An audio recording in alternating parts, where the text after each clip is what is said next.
بسم اللہ الرحمن الرحیم الحمد للہ رب العالمین والصلاة والسلام علی سیدنا و مولانا ابوالقاسم محمد وعلی اہل بیتہ الطیبین الطاہرین واللعن الدائم علی اعدائہم الی قیام یوم الدین رب اشرح لی صدری ویسر لی امری واحلل عقدۃ من لسانی یفقہوا قولی۔ ہماری گفتگو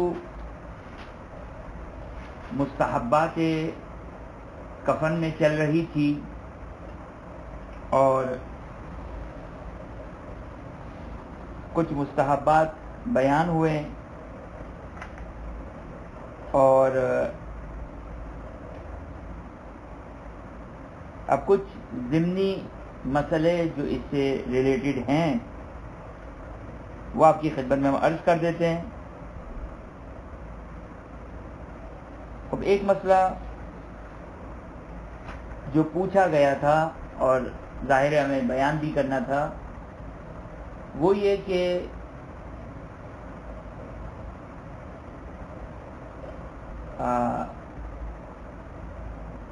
یہ جو دعائیں وغیرہ قرآن، جوشن کبیر، شہادتین، ائمہ اطہار علیہم السلام کے نام اور جو ساری دعائیں گزشتہ گفتگو میں بیان ہوئی، اس کو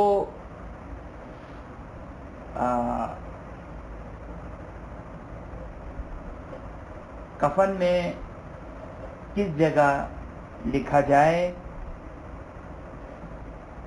تو یہ ایک مسئلہ کہ نجاست کا مسئلہ ہے کہ اگر مثال کے طور پر انسان کے بدن سے نجاست نکلتی ہے تو وہ نجاست کی بنا پر اب یہ الفاظ، یہ قرآن، یہ دعائیں، یہ اللہ کے نام، اللہ کا نام، رسول صلی اللہ علیہ وآلہ وسلم کا نام وغیرہ وغیرہ، تو اس کو کس طرح سالو کریں گے۔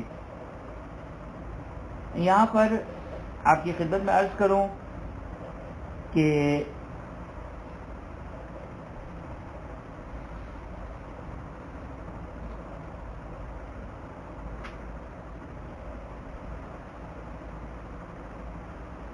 آغا خوئی آغا سیستانی دونوں نے اس بات کو جو منہاج میں لکھا ہے، عروہ کی عبارت بھی میں پڑھتا ہوں، منہاج کی عبارت بھی آپ کی خدمت میں بیان کرتا ہوں۔ منہاج میں جو آغا خوئی آغا سیستانی نے لکھا ہے کہ یلزم ان یکون ذالک کلہ بنحو کہ لا یتنجس موضع الکتابہ بالدم۔ اچھا، یہ آغا سیستانی کی عبارت ہے۔ آغا خوئی کی عبارت تھوڑی سی ڈیفرنٹ ہے میرا خیال ہے۔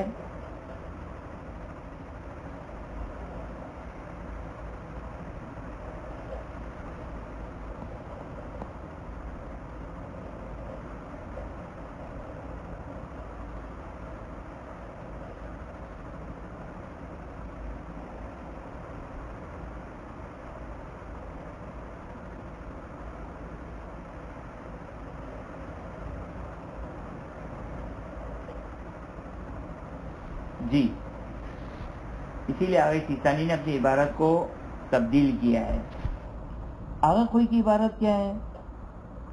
وَيَلْزَمُ أَن يَكُونَ ذَلِكَ كُلُّهُ فِي مَوْضِعٍ كِي يَأْمُنُ عَلَيْهِ مِنَ النَّجَاسَةِ وَالْقَذَارَةِ۔ میں دونوں عبارتوں کا ڈفرنس بیان کر دوں۔ پہلے آغا سیستانی کی عبارت کا ترجمہ کرتا ہوں۔ آغا سیستانی کیا فرماتے ہیں کہ ضروری ہے یہ جو کچھ بھی لکھا گیا ہے یہ اس طرح لکھا جائے کہ جو کتابت ہے وہ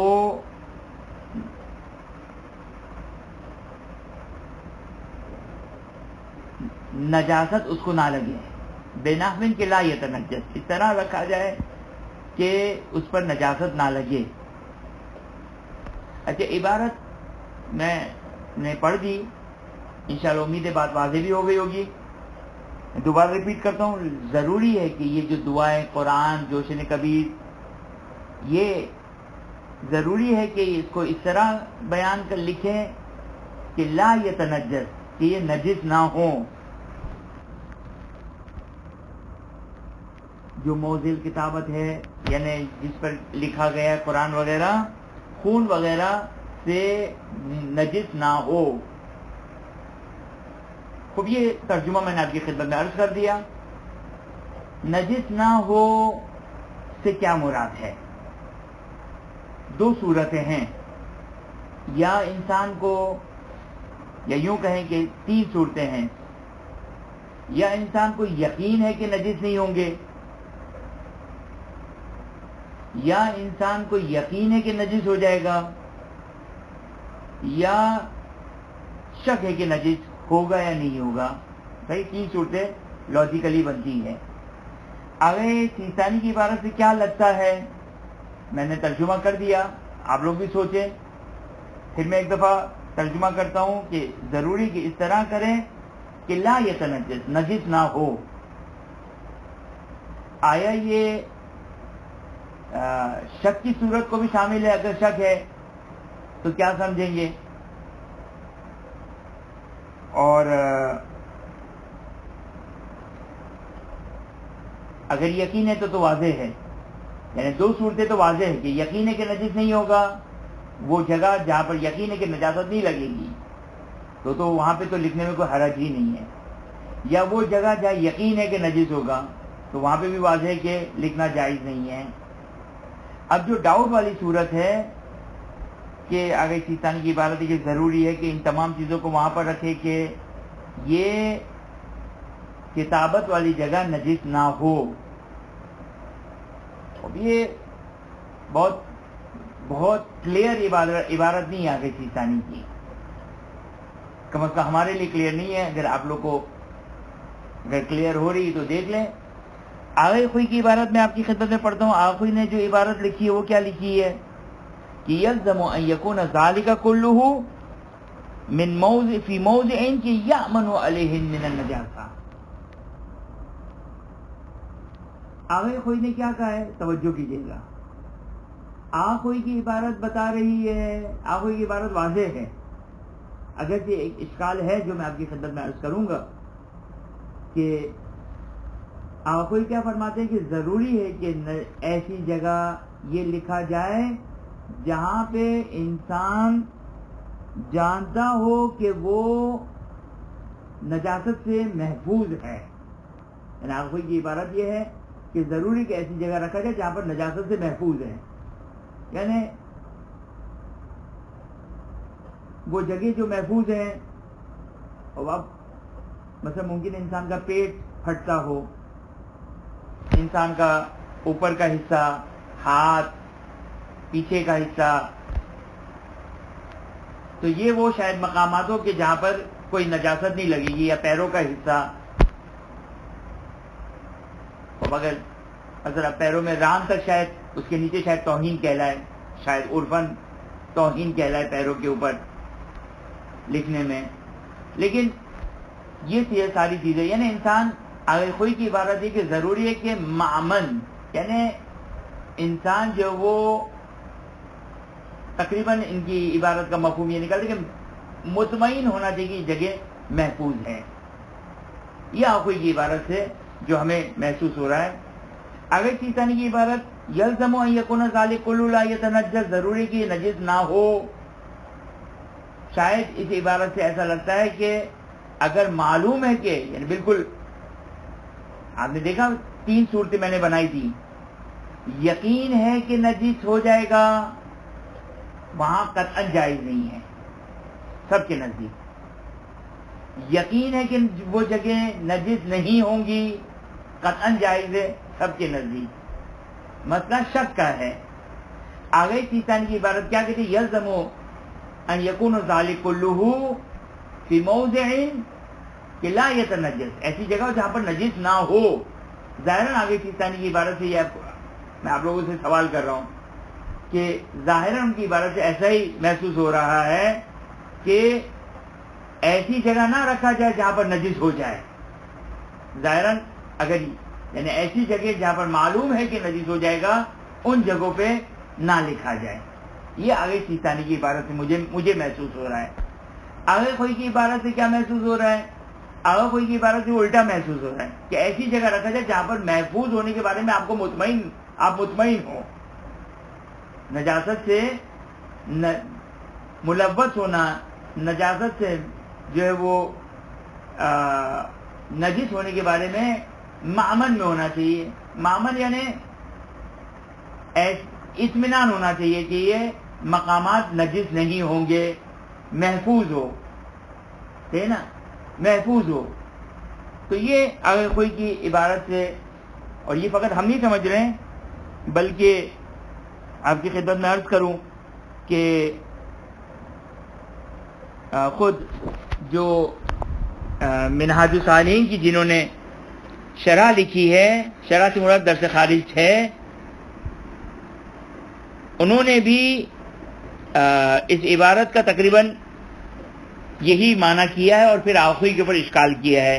یعنی سید تقی طباطبائی القمی جو مبانی منہاج الصالحین کے مؤلف ہیں، مصنف ہیں، جو ان کا ایک منی درس خارج ہے، اس میں بھی انہوں نے آخری کے اوپر اشکال کیا ہے کہ نہیں، اصل عدم ہے. شک ہے کہ نجاست پہنچے گی یا نہیں پہنچے گی، تو اصل یہ کہ عدم ہے. لیکن علی حال آخری کی عبارت سے کہ ایسی جگہ، میں ترجمہ کر دیتا ہوں، آگے فرماتے ہیں کہ ضروری ہے کہ ایسی جگہ ہو جہاں پر محفوظ رہے نجاست سے. بظاہر میں جو سمجھ رہا ہوں اس سے ایسا، اس عبارت سے کہ آپ مطمئن ہونے چاہیے کہ نجاست نہیں لگے گی. آگے سیستانی کی عبارت پھر بھی میں کنفرم کرتا ہوں، آگے سیستانی کی عبارت، آخری کی عبارت کنفرم کرنا شاید فی الحال ممکن نہ ہو، بلکہ آخری کی عبارت تقریباً واضح ہے. آگے سیستانی کی عبارت کہ یلزمو، ضروری ہے کہ ایسی جگہ نہ ہو جہاں نجاست لگ جائے. اس سے ایسا لگتا ہے کہ اگر یقین ہے کہ نجاست لگے گی تو حرام ہے، ورنہ حرام نہیں ہے. یہ منہاج کی عبارت ہے. عروہ کی عبارت دیکھیں، توجہ کریں. عروہ کی عبارت، اگرچہ عروہ کی عبارت سے بہت زیادہ وہ بھی فیصلہ نہیں کیا جا سکتا ہے کہ جو عروہ کی عبارت ہے اس میں انہوں نے یہ لکھا ہے کہ بہتر ہے کہ ایک الگ سے کپڑے میں لکھ کر ایسی جگہ رکھا جائے جہاں پر نجاست نہ لگے.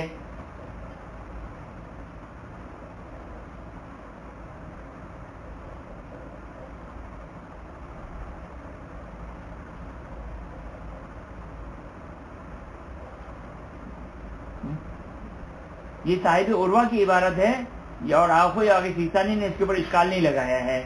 عبارت واپس سے پڑھتا ہوں میں آگے سیستانی کی، یعنی اصل صاحب عروہ کی عبارت ہے کہ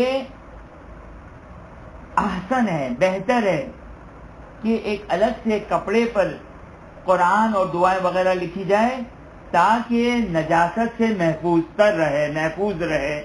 یہ زیادہ بہتر ہے. اسے لگتا ہے کہ نہیں، یہ واجب نہیں ہے الگ سے کپڑے میں رکھنا، بلکہ کفن پر بھی رکھ دیں. تو بہرحال یہ کل داستان تھی اس مسئلے میں، جو بہرحال خلاصہ یہ ہو گیا، دونوں مجتہدین کے نزدیک احتیاط کا تقاضا یہ ہے کہ ایسی جگہ اس کو لکھا جائے، ایسی جگہ کفن کے رکھا جائے، کفن کے ایسے حصے میں رکھا جائے کہ جہاں پر انسان مطمئن ہے کہ یہ وہ مقامات ہیں کہ جو عام طور پر نجس نہیں ہوتے. اتنا ہی کافی ہے. ظاہر ہے اب یہ تو کوئی بھی نہیں کہہ سکتا ہے، مطمئن تو کوئی نہیں ہو سکتا ہے. یعنی ایک معلوم ہے کہ یہ مقامات جو انسان کے جسم کے ہوتے ہیں، مثلا پیٹ ہے یا مخصوص مقامات ہے جہاں سے نجاست نکلنے کا امکان ہے، ان ایسی جگہوں سے انسان محفوظ رکھے. ایسی جگہوں پہ انسان قرآن اور یہ دعا اور جوشن کبیرہ وغیرہ نہ لکھی جائے. یہ بہرحال احتیاط کا تقاضا ہے. اور ایسی جگہ کہ جو عام طور پر جو انسان کے بدن کی پھٹتی نہیں ہے، بلکہ آہستہ آہستہ انسان کی جو باڈی ہوتی ہے وہ زمانے کے گزرنے سے جو ہے وہ سڑتی جاتی ہے. خوب یہ جو سوال کیا ہے بالکل بہترین سوال ہے، اور یہ ایک طریقہ بھی بیان کیا ہے، جو کہاں پر بیان کیا ہے؟ جریدتین میں، کہ جس کو ہم بیان کریں گے. یہ بہترین آپ نے اچھا نقطے کی طرف اشارہ کیا ہے کہ جریدتین میں اسی نقطے کی طرف یہی ایک حل بتایا ہے. وہ کیا ہے؟ وہ یہ کہ پلاسٹک میں، جب ظاہر کفن کو تو پلاسٹک نہیں کر سکتے، تو پلاسٹک میں یعنی اصل بحث تو ہماری یہ تھی کہ کفن میں لکھنے کی بات چل رہی تھی، ورنہ تو آپ پلاسٹک کے بغیر بھی اگر ایک کسی کپڑے پر رکھ کر اگر انسان کے ساتھ اس کو ایسی محفوظ جگہ پر رکھ دے کافی ہے. اور اگر جو ہے وہ پلاسٹک میں ڈال دے اسے تو زیادہ محفوظ تر ہوگا. خوب یہ سارے طریقے سب چیزیں جو کہ صحیح ہو جائے گی. اگرچہ ایک شبہ ابھی بیٹھے بیٹھے میرے ذہن میں آیا، توجہ کیجیے گا کہ ایک شبہ وہ کیا ہے؟ وہ یہ کہ جو ہمارے پاس روایت ملتی ہے کہ جناب اسماعیل ابن جعفر علیہ السلام یعنی چھٹے امام کے فرزند جناب اسماعیل کا امام نے کفن کے اوپر لکھا تھا، تو شاید ممکن ہے یہ والا انسان سوچے کہ میں بھی چھٹے امام نے جو کفن پہ لکھا تھا تو کفن والی چیز دستیاب نہیں ہوگی. لہذا اس کو خلاصہ یہ ہے کہ اس کو اس طریقے سے جمع کیا جائے. بہت ساری چیزیں لکھنے کی ہے تو ممکن ہے اس کو اس طریقے سے جمع کیا جائے کہ کفن کے محفوظ جگہوں پر لکھ دیا جائے، باقی انسان کسی کپڑے وغیرہ پہ رکھ کر یا تو ایسے ہی کپڑا ایسی محفوظ جگہ پہ رکھ دیا جائے یا کسی پلاسٹک میں ڈال دیا جائے. تو یہ جو ہے وہ ایک بہترین طریقہ ہے کہ اس طریقے سے احتیاط بھی ہو جائے گی اور کوئی مستحب بھی انشاءاللہ فوت نہیں ہوگا، کوئی مستحب بھی انشاءاللہ اس کے ہاتھ سے نہیں چھوٹے گا. یہ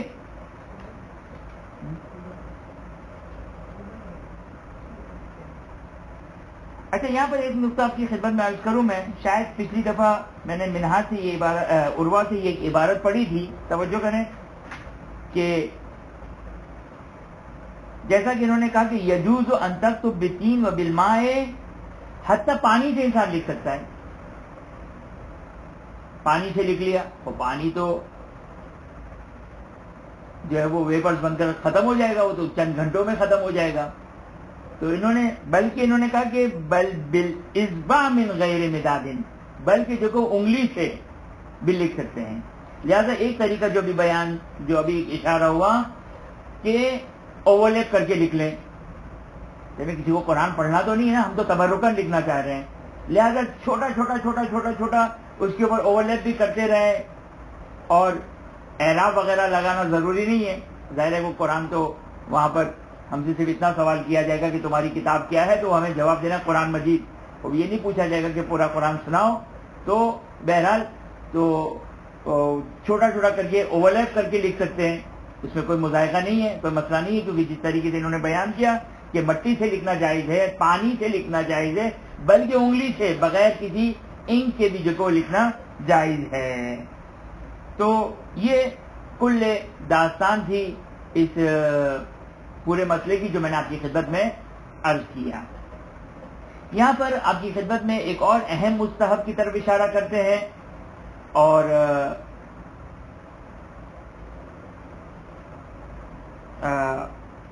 پھر ایک شرعی مسئلہ بھی اس ذیل میں آپ کی خدمت میں بیان کرتے ہیں جو ہمارے موضوع سے تھوڑا ہٹ کر مسئلہ ہے لیکن ہمارے موضوع سے کنیکٹڈ ہے. مستحب ہے کہ انسان اپنی موت سے پہلے اپنے کفن کو آمادہ اور تیار رکھیں. یہ مستحب ہے.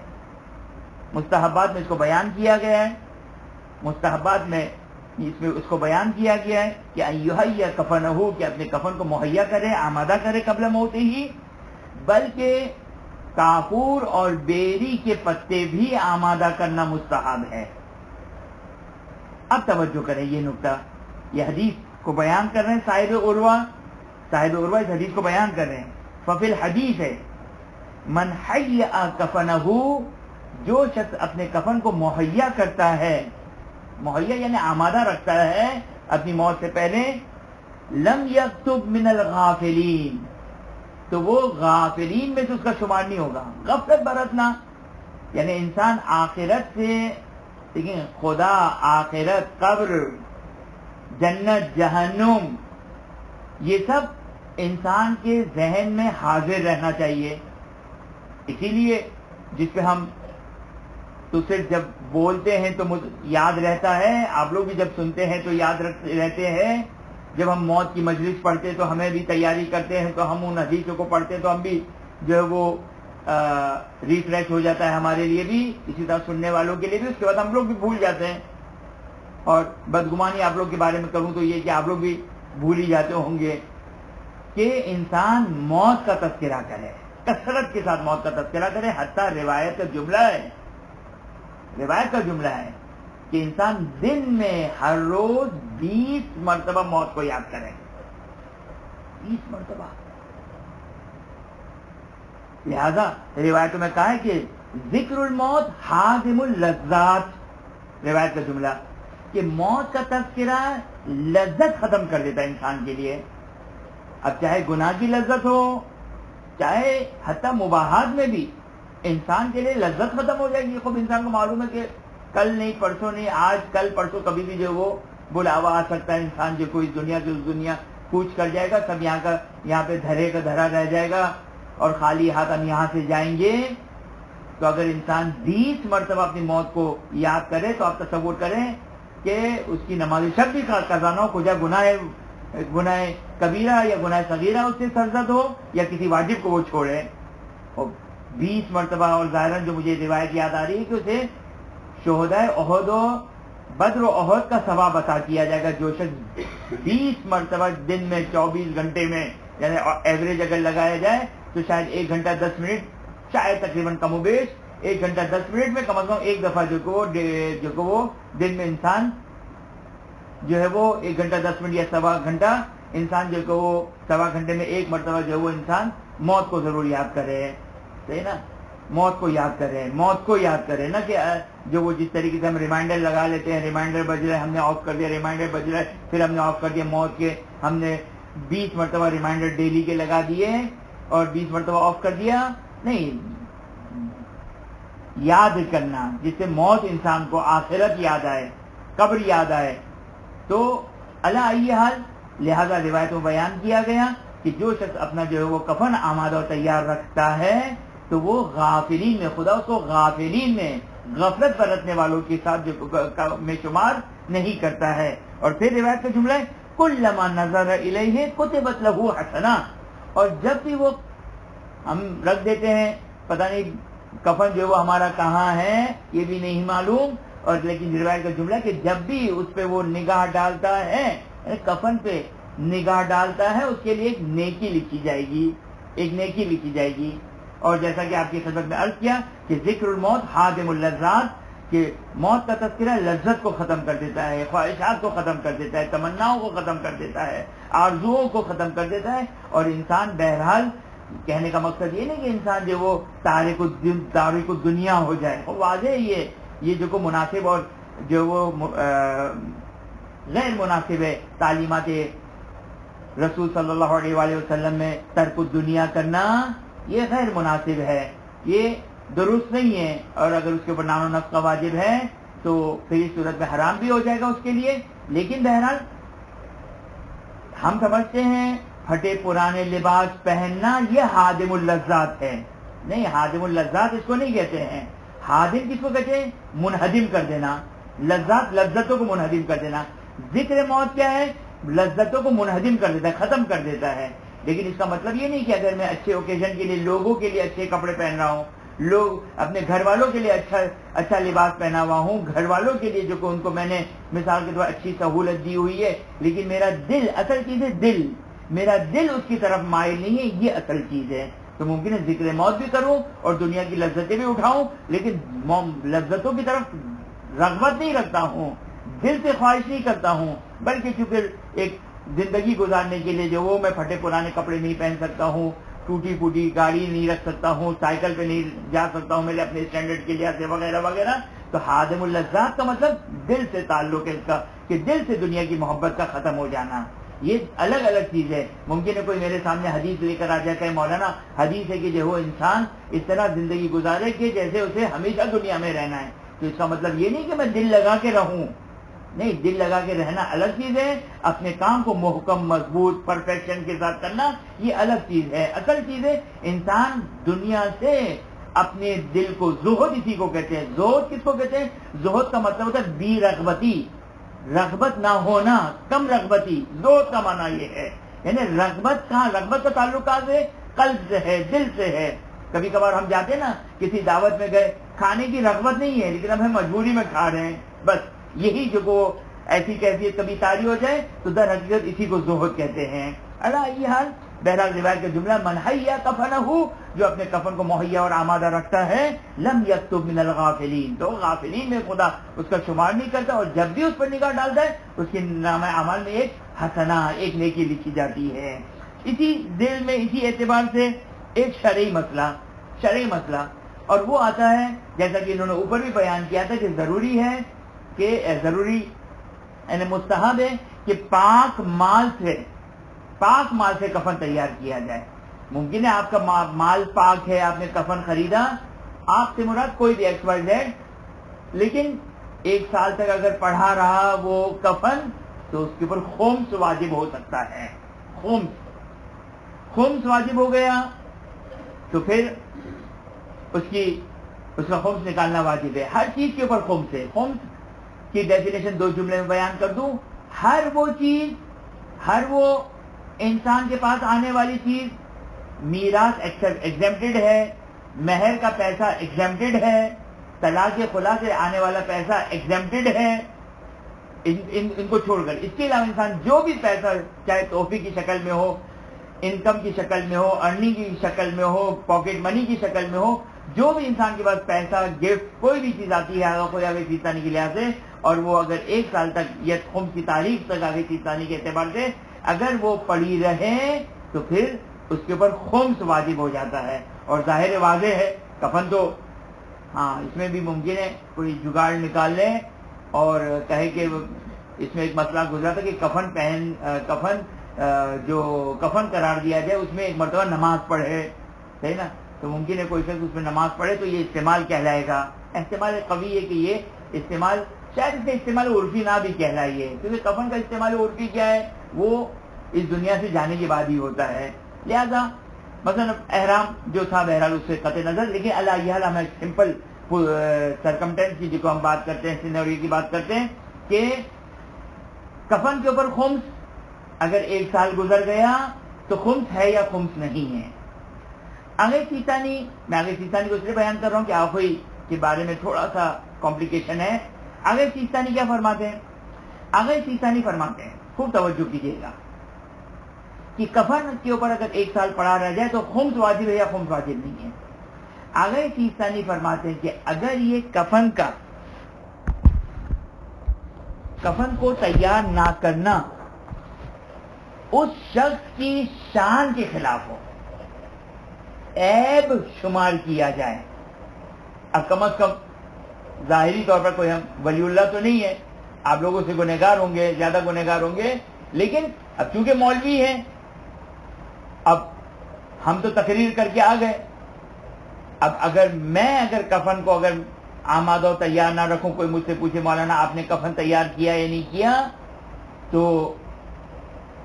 میرا کفن، میرا سے مراد ایک بے عنوان مولوی، عرف میں اگر میں کفن نہ آمادہ کروں تو عرف میں ایک برا شمار کیا جائے گا، عیب شمار کیا جائے گا۔ اسی طرح الحمدللہ شاید قدیم زمانے میں اتنی اویئرنیس نہ ہو، لیکن آج جو ہے وہ اویئرنیس اس اعتبار سے زیادہ ہو گئی ہے، دینی اویئرنیس، اگرچہ دینی اویئرنیس میں اضافہ ہوا ہے لیکن اگرچہ عمل کے لحاظ سے جو گزشتہ لوگوں کی نسبت عمل کم ہو گیا ہے، تقوی اور پرہیزگاری کم ہو گئی ہے،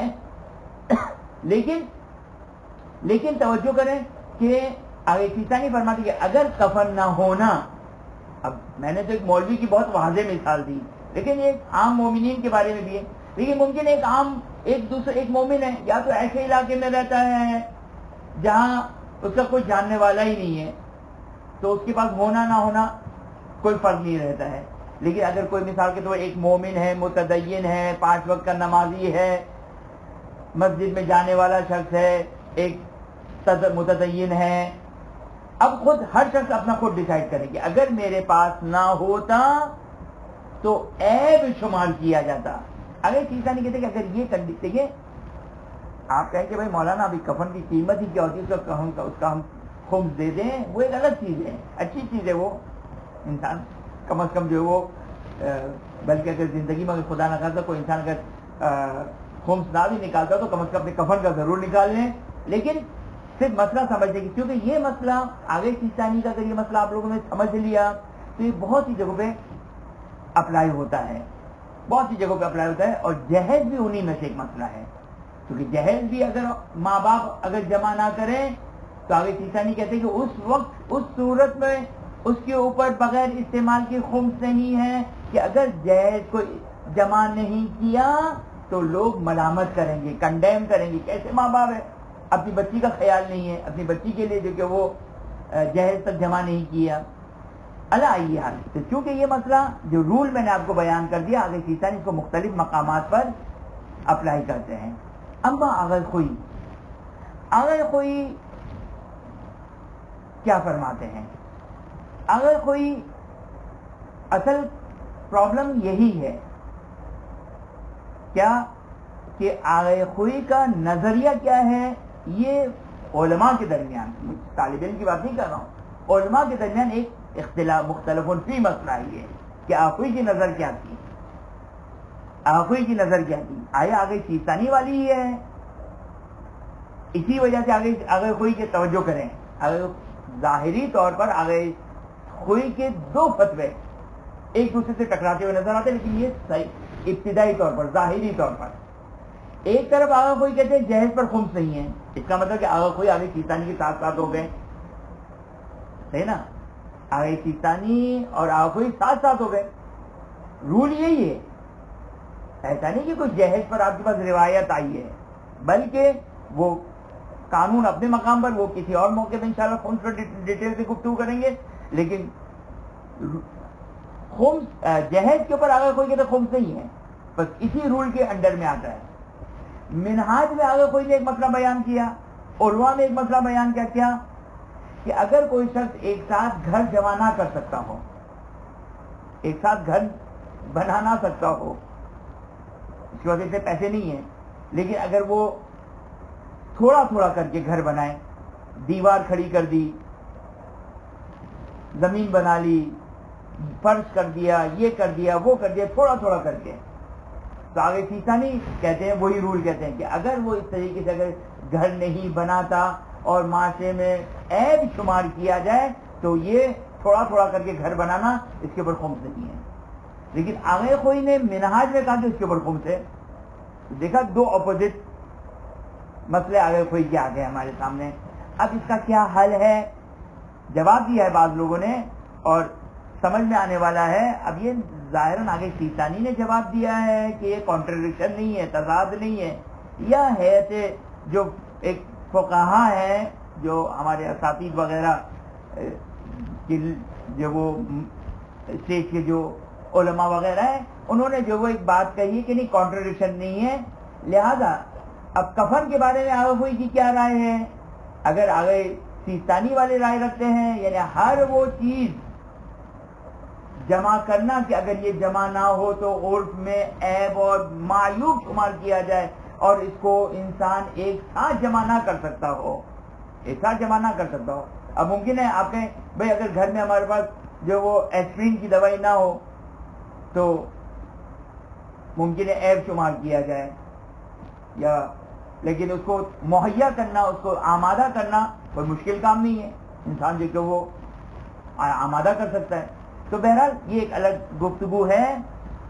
بس خلاصہ کیا ہو گیا اسی اچھا ظاہراً مجھے یاد آ رہا ہے کہ آغاز خوئی کی استفتاء میں اگر میں اشتباہ نہ کروں تو ایک مثال دی ہے آغاز خوئی نے اپنی استفتاء میں کہ ان بستروں کو جمع کرنا جو مہمانوں کے لیے آمادہ تیار کیے جاتے ہیں کہ مہمان آتے ہیں تو ان کے لیے ایکسٹرا بستر وغیرہ ہو، تو وہاں پر بھی آغاز خوئی نے شاید یہ کہا ہے کہ اس کو بھی جمع کرنا جو ہے وہ جن کے مہمان وغیرہ آتے ہیں تو کہا ہے کہ خمس نہیں ہے اسی عنوان سے ظاہراً. علی حال خلاصہ آغاز خوئی کے مقلدین جو ہے وہ چاہیں تو اس مسئلے میں آگے سیستانی کی طرف رجوع کر سکتے ہیں اور چاہے تو احتیاط کر لیں. تو یہ بھی خلاصتاً ہم نے آپ کی خدمت میں بیان کر دیا.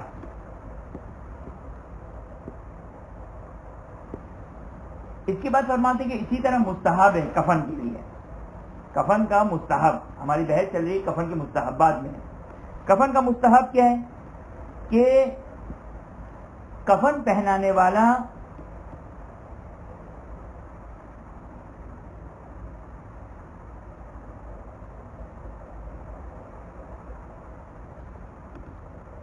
خود قبلہ رخ ہو، کفن پہنانے والا خود قبلہ رخ ہو. اور میت کا کیا حال ہو؟ کہتے ہیں کہ جو حالت نہیں، ہم نے اشتباہ کیا اس کو پڑھنے میں، شاید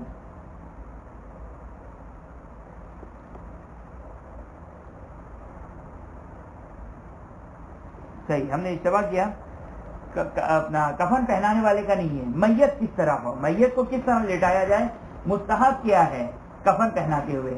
کہتے ہیں کہ جس طرح حالت احتضار میں، کیونکہ میت جو پہنانے والا ہے وہ تو کبھی ممکن دائیں طرف جائے کبھی بائیں طرف جائے، وہ ایک طرف کھڑے رہ کر شاید کفن نہ پہنا سکے. لیکن جو اور یہ جو مستحب بھی بتایا جا رہا ہے، اس کے اعتبار سے بھی یہ پریکٹیکل نہیں ہوگا کہ میت کو جب کفن دیا جا رہا ہو تو میت اس طرح لیٹی ہو جس طرح حالت احتضار میں اس کو لٹایا جاتا ہے. کس طرح لٹایا جاتا ہے حالت احتضار میں میت کو؟ کہ اس کے قدم، اس کے پیر قبلے کی طرف ہو، کہ فٹ جو ہے وہ قبلے کی طرف ہو. صحیح نا؟ تو یہ مستحب یہ ہے کہ جس طرح حالت احتضار میں واجب ہے، کفن دیتے ہوئے بھی جو وہ مستحب یہ ہے کہ اس کو اسی طرح لٹایا جائے. اچھا،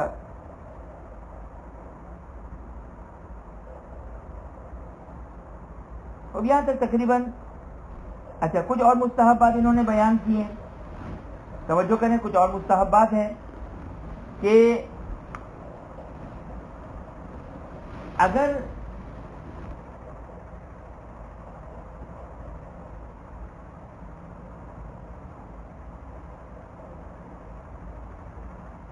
جی مستحب یہ کہ کفن دینے والا طہارت کے اوپر ہونا چاہیے. طہارت کے اوپر یعنی اگر اس کا وضو وغیرہ نہیں ہے، یا خلاصہ یہ کہ طہارت کے اوپر ہونا چاہیے، وضو غسل جو بھی اس کی ذمہ داری اس کو انجام دے کفن دینے والا. اور اگر خود غسل دینے والا کفن دے، خود غسل دینے والا جس نے غسل دیا وہی کفن پہنا رہا ہے، تو فرماتے ہیں کہ مستحب یہ ہے کہ وہ کوہنیوں تک اپنے ہاتھوں کو دھوئے، ایلبو یہاں تک اپنے ہاتھوں کو دھوئے. صحیح، یہاں تک اپنے ہاتھوں کو دھوئے 3 مرتبہ، اور اپنے پیروں کو دھوئے نی تک، گھٹنوں تک. اس کو 3 مرتبہ نہیں لکھا ہے، بس ایک دفعہ دھو لیا انشاءاللہ کافی ہے. اور دیکھیں یہ بات یاد رہے کہ میت کا کفن نجس نہیں ہونا چاہیے. یہاں پر ایک نقطہ بیان کر دوں، اگر میں نے غسل دیا، فار ایگزامپل میں نے میت کو چھوا، دیکھیں غور سے سنیں، میں نے میت کو غسل دیا، میت کو، یہ میت ہے، میت کو میں نے چھوا اور میت ٹھنڈی ہو چکی تھی، تو آگے آئے گا کہ مجھ پر غسل میت واجب ہو جائے گا. فار ایگزامپل یہ میت ہے، یہ میت ہے، یہ خشک، یہ بھی خشک، میت ٹھنڈی ہو گئی ہے. اب میں نے میت کو ہاتھ لگایا، مجھ پر غسل میت واجب ہو گیا. میرا ہاتھ پاک ہے یا نجس؟ پاک ہے. اگرچہ میت نجس ہے، غسل دینے سے پہلے میت نجس ہے، لیکن چونکہ میرا ہاتھ خشک تھا، میرا ہاتھ خشک تھا، تو غسل میت واجب ہو جائے گا مجھ پر، کیونکہ میت کو ٹھنڈے ہونے کے بعد میں نے اس کو مس کیا. لیکن میرا ہاتھ پاک ہے، میرا پورا بدن پاک ہے. بعض لوگ سمجھتے ہیں کہ اگر غسل جنابت واجب ہو گیا، یا وہ عورتیں جو اپنے پیریڈ کی ایام میں ہیں، یا غسل مس میت ہو گیا تو اب سارے کے سارے نجس ہو گئے. نہیں، ایسا نہیں ہے، میں بالکل پاک ہوں. دیکھیں، دو قسم کی نجاستوں کو ہم نے پہلے بھی پڑھا. ایک نجاست کو کیا کہتے ہیں؟ خبث. ایک نجاست کو کیا کہتے ہیں؟ حدث. خبث کہتے ہیں ظاہری باڈی کا نجس ہونا. یہاں خون لگ گیا، یہاں پیشاب لگ گیا تو میرا بدن خبث سے نجس ہوا. یہ کیسے پاک ہوگا؟ یہ پانی سے پاک ہوگا. لیکن اگر مجھ پر وضو واجب ہو گیا، میں سو گیا، یا مجھ پر غسل واجب ہو گیا، تو یہ مجھ پر حدث آ گیا. حدث کسے کہتے ہیں؟ ظاہری کوئی نجاست نہیں ہے، میرا باطن، میری روح، سمجھانے کے لیے کہہ رہا ہوں، میری روح نجس ہو چکی ہے. اچھا، یہ بات درست نہیں کہ روح نجس ہو گئی ہے. کسی مومن کی روح نجس نہیں ہوتی ہے. ولایت امیر المومنین علیہ السلام اور 12 اماموں کی ولایت رکھنے والے کی روح نجس نہیں ہوتی ہے. لیکن سمجھانے کے لیے حدث کے اوپر آ گیا میں، یعنی میرا ظاہر میں کوئی نجس نہیں ہے. اب سمجھانے کے لیے کہہ رہا ہوں، میری روح نجس ہو گئی. صحیح؟ تو جب روح نجس ہو گئی تو اب میں کسی کو بھی ٹچ کروں تو وہ چیز نجس نہیں ہوگی. اور نہ ہی غسل مس میت ٹرانسفریبل ہے. ایسا نہیں کہ مجھ پر غسل مس میت واجب ہوا اور میں نے کسی کو چھوا تو اب اس کو بھی جو کوئی اچھوت کی بیماری لگ گئی اور وہ بھی جو کہ اس کے اوپر بھی غسل مس میت واجب ہو گیا. نہیں، ایسا نہیں ہوتا ہے. غسل مس میت کو چھونے سے ہی ہوتا ہے، صرف اور صرف میت کو چھونے سے ہوتا ہے. صحیح؟ یہ بریکٹ میں باتیں تھی جو جلدی جلدی میں نے آپ کی خدمت میں عرض کر دی. لہذا اب جو غسل دینے والا ہے وہ کفن پہنا رہا ہے. ظاہر عام طور پر اس کے لیے غسل جا کے غسل کرنا اتنا آسان کام تو نہیں ہے، تو لہذا کہا کہ اس کے لیے مستحبات ہے کچھ. پہلا مستحب کہ کونی تک ہاتھ دھوئے، چاہے نجس ہو پاک ہو کچھ بھی نہیں. کونی تک ہاتھ دھونا 3 مرتبہ مستحب ہے. پیروں کو نی تک، گھٹنے تک دھونا 1 مرتبہ مستحب ہے. تیسرا یہ بھی مستحب ہے کہ جہاں جہاں نجاست اڑی ہے اس کو پاک کریں. مثال کے طور پر میرے شرٹ کے اوپر نجاست لگ گئی اور تری جو کہ میرے اسکن تک پہنچ گئی تو میرے اسکن، میری باڈی نجس ہو گئی. لیکن اگر میں کفن دوں گا تو میرا یہ جگہ جو نجس ہوئی ہے، یہ جگہ جو نجس ہوئی ہے یہ خشک ہو چکا ہے. کفن دوں گا تو کوئی مذائقہ نہیں ہے، لیکن پھر بھی کہتے ہیں مستحب ہے کہ جہاں جہاں نجاست لگی اسے بھی پاک کر لیا جائے. یہ مستحب ہے، واجب نہیں ہے. ہاں، وہ چیز جو واجب ہے وہ کیا ہے؟ کفن کو نجس کرنا حرام ہے، یا اگر کفن نجس ہو جائے تو اسے پاک کرنا واجب ہے. یہ جملہ پہلا والا غلط ہے، یہ والا جملہ صحیح ہے. کفن کو نجس کرنا حرام ہے، جملہ غلط ہے. یہ توجہ کیا آپ لوگوں نے؟ کفن کو نجس کرنا حرام ہے، یہ سینٹنس غلط ہے. کیوں؟ نجس کرنا حرام نہیں ہے. میں نے نجس کیا؟ پاک کر لیا. جان بوجھ کر نجس کیا، حرام کام نہیں کیا میں نے. ہاں، کفن پاک کرنا، اس کو دفنانے کے لیے یہ ضروری ہے. توجہ کیا؟ یعنی بغیر نجاست، بغیر طہارت، یعنی نجاست کے ساتھ میت کو دفنانا جائز نہیں ہے. اگر نجس ہو جائے، ایسے قرآن کے اوراق کی طرح نہیں ہے، اللہ کے لفظ کی طرح نہیں کہ اس کو نجس کرنا حرام ہے. نہیں، نجس ہو جائے تو اسے پاک کریں. صحیح؟ توجہ کیا؟ بہرحال بس خلاصہ واضح ہو گیا. خلاصہ واضح ہو گیا کہ 3 مستحب بیان ہوئے. اگر غسل دینے والا اگر غسل دے رہا ہے 3 مرتبہ کونیوں تک ہاتھ دھوئے، گھٹنے تک پیروں کو دھوئے، اور جہاں جہاں اس کے بدن میں نجاست لگی ہے چاہے کفن تک نجاست نہ بھی جائے تو بھی مستحب یہ کہ وہ ان جگہوں کو پاک کرے. اس کے بعد کچھ مکروہات بیان کرتے ہیں. فرماتے ہیں کہ مکروہ ہے. مکروہ ہے. کیا مکروہ ہے؟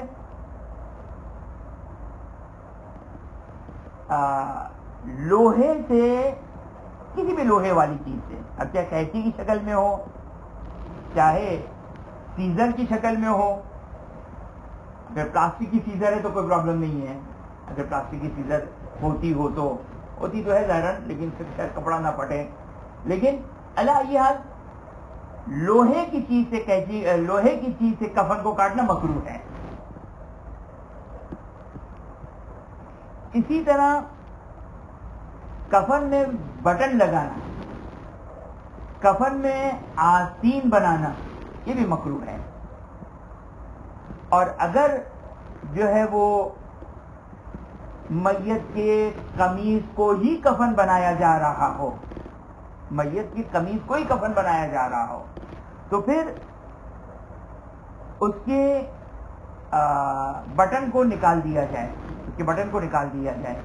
اب انہوں نے نہیں لکھا کہ اس کے آستین کو بھی کاٹ دیا جائے، یہ نہیں لکھا انہوں نے، لیکن بہرحال اگر اسی کی قمیص کو اگر کفن بنایا جا رہا ہو تو پھر جو کہ وہ اس میں جو بٹن ہے وہ نکال دیے جائے۔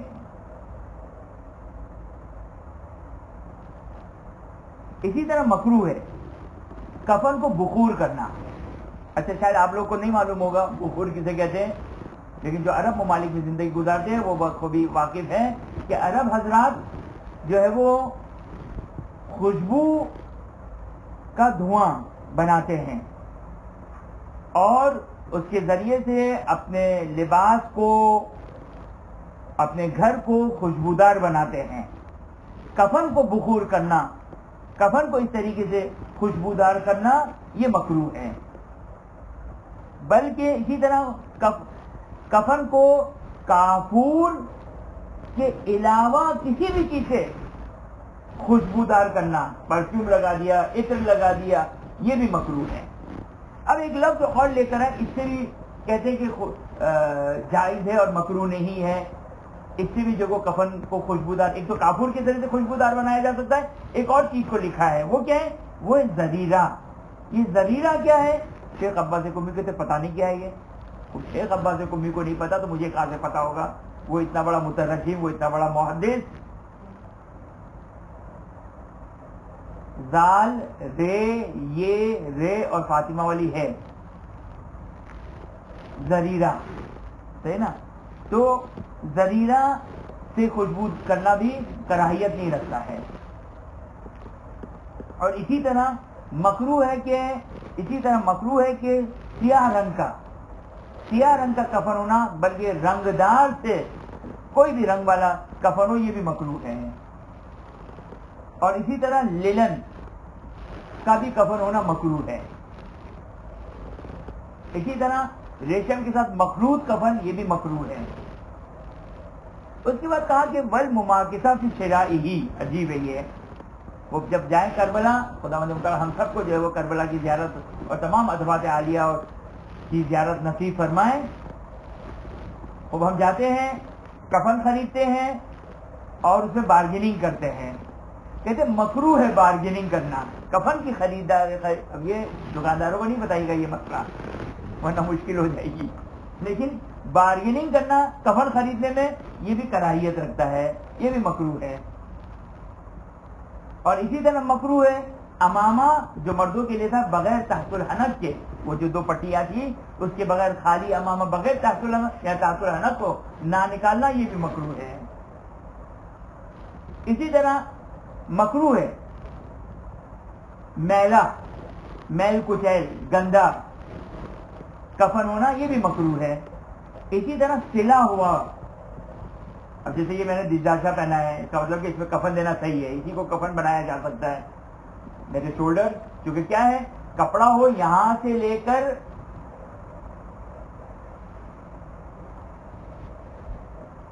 پنڈلی تک، پنڈلی سے اوپر تک، آدھی ٹانگوں تک، نی سے نیچے آدھی ٹانگوں تک جو ہے وہ قمیص کا سائز تھا نا، تو مجھے اگر اس دجاشے میں اگر ڈال دیا جائے تو یہ پورا ہو گیا، کمپلیٹ ہو گیا۔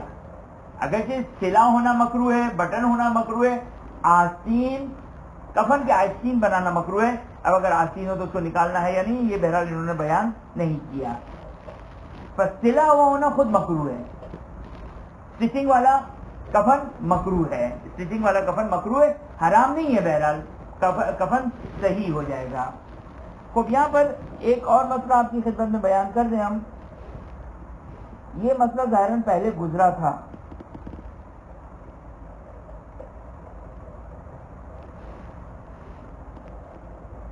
کہ ابھی ایک سوال آیا کہ بال وغیرہ کٹ جائے تو اس کا کیا کریں۔ ایک مسئلہ پہلے گزرا تھا کچھ، یاد ہے آپ لوگوں کو، جس میں ہم نے لکھا تھا، جس میں ہم نے بیان کیا تھا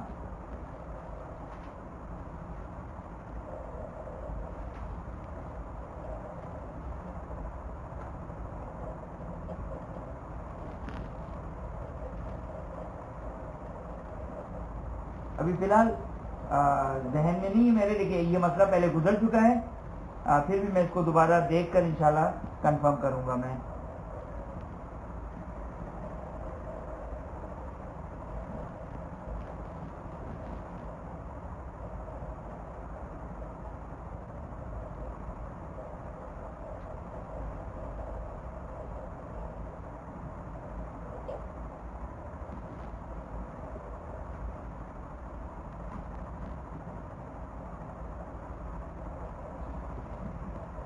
چلیں اس کو جو ہے وہ انشاءاللہ میں چیک کرتا ہوں. تو یہاں تک یہ بات مکمل ہو گئی اور میرا خیال ہے کہ ٹائم بھی ہمارا تقریباً ختم ہو گیا. یہاں تک کفن تقریباً کمپلیٹ. اس کے بعد ہے حنوط اور جریدتین. یہ انشاءاللہ کل انشاءاللہ آپ کی خدمت میں بیان کروں گا کہ اس کے بعد کے جو احکام ہیں حنوط کے اور جریدتین جو مستحب ہے، حنوط واجب ہے، یہ انشاءاللہ تفصیل کل انشاءاللہ آپ کی خدمت میں بیان کروں گا. لیکن ایک مختصر سا اعلان سن لیں کہ تاکہ میں فراموش نہ کر جاؤں. کل تو کلاس ہوگی ہماری، لیکن نیکسٹ سیٹرڈے ایک دن کی چھٹی ہوگی ہماری، چھوٹی سی ایک مختصر سی ٹریولنگ ہے. تو سیٹرڈے کی جو کلاس ہوگی کمنگ سیٹرڈے، اس میں ہماری کلاس آف رہے گی. اگر کسی کا کوئی سوال ہے تو سوال پوچھ سکتے ہیں.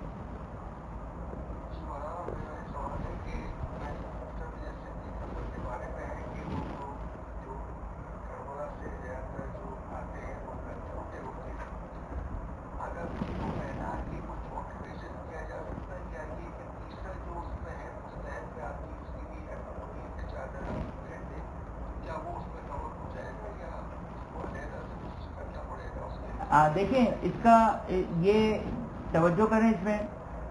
اب اس جو وہ اگر وہ جو پیس آئے ہیں بڑے بڑے بکھرے بکھرے سے پیس ہوتے ہیں، تو دیکھیں جو واجب جی آپ کے سوال کا جواب بھی دیتا ہوں میں. دیکھیں جو واجب چیزیں ہیں، قمیص، لنگ، قمیص کا یہاں سے ہونا چاہیے اور آدھے پیروں تک، اور جو لنگ ہے وہ سینے سے لے کر بہتر پنڈلیوں تک ہو. تو یہ جو واجب چیزیں ہیں اگر یہ اس کو کور کر رہا ہے تو صحیح ہے، صحیح نا. اگر یہ کور کر رہا ہے تو صحیح ہے، لیکن اگر کور نہیں کر رہا ہے تو پھر آپ اس کو مستحب ایسے یعنی مثال کے آپ نے واجب قمیص پہنا دی اور اس کے بعد آپ نے کفن جو کربلا والا ہے وہ بھی اوپر سے ڈال دیا، تو ڈبل اوورلیپ کرنے میں کوئی پرابلم نہیں ہے. لیکن جو واجب مقدار ہے وہ پہلے کنفرم ہونا چاہیے، وہ پورا ہونا چاہیے. اس کے بعد آپ اگر یہ تبرک کے عنوان سے اس کے ساتھ ایڈ کر دیں تو اس میں کوئی مذائقہ نہیں ہے. ایسا نہیں کہ فقط 3 ہی پیس ہونے چاہیے، اس سے زیادہ نہیں، زیادہ جتنا بھی ڈال دیں کوئی مذائقہ نہیں ہے. آپ 2 3 4 5 جتنے بھی لفافے بنانے ہوں، جتنے بھی جو آپ کو بنانے ہوں، اس میں جو کوئی مذائقہ نہیں، وہ بالکل جائز ہے. ایک سوال یہ کہ ایلومینیم جو کہ وہ آیا آئرن میں آتا ہے یا نہیں آتا ہے. آگے خوئی کے لحاظ سے ایلومینیم آئرن ہے، آگے سیستانی کے لحاظ سے احتیاط واجب کی بنا پر الگ ہے.